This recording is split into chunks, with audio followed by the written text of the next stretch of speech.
Uşağınız yatmır, heç kim sizə bunları demir. Gəl mən deyim. Uşaqların rahat şəkildə yuxuya getməsi üçün bu 5 addımı edin. İkinci addım rutin yaradın.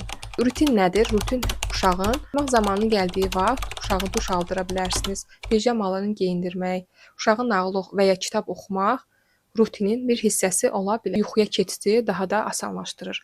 İkinci yöntəm açıq havada çox olun. Enerjisini düzgün şəkildə atan uşaqlar gecə yuxuya daha rahat şəkildə gedə bilirlər.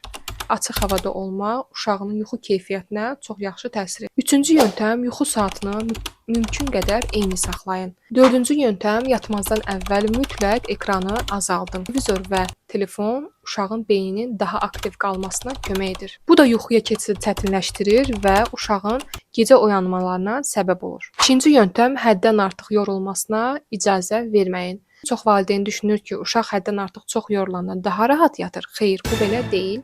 Uşaqdan daha gec yuxuya getməsinə və çətin sakitləşməsinə səbəb olur. Faydalı videolar üçün səhifəmi izləməyi unutmayın.